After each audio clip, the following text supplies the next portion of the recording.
Na mtazamaji wa PMTV Tanzania, uhali gani? Karibu katika update za PMTV. Tupo hapa tena kwa ajili ya kujuzana yale ambayo yanatokea ndani na nje ya mipaka ya Tanzania. Niambie tu unatazama PMTV ukiwa wapi, lakini pia toa maoni yako hapo chini ili tuweze kwenda sambamba, kwani nina update nyingi za kukujuza hapa ili tuweze kujulishana. Sasa moja kwa moja naanza na update hii ambapo kiongozi wa Hezbollah Naim Qassem amepinga kauli ya waziri mkuu wa Israel kuhusu kuendelea kuwepo majeshi ya Israel katika eneo lililotajwa kuwa la usalama kusini mwa Lebanon, akisema hatua hiyo haiwezi kukubalika.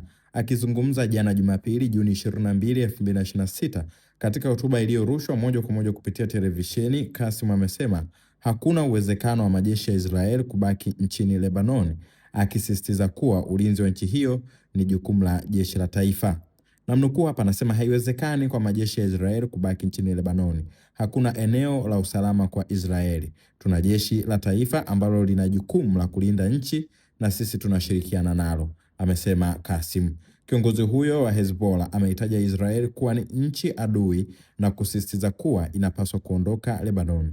Pia ameishutumu Marekani kwa kile alichodai ni kuchangia kuendelea kuwepo kwa majeshi ya Israeli nchini humo, akisema Washington inabeba sehemu ya jukumu la hali hiyo kuendelea. Kauli hiyo imekuja baada ya mvutano kuongezeka kuhusu uwepo wa vikosi vya Israel katika maeneo ya kusini mwa Lebanon, huku pande mbalimbali zikiendelea kutoa misimamo kuhusu usalama na utekelezaji wa makubaliano yaliyopo. Nini maoni yako? Shiriki nasi kwenye comment hapo. Asante.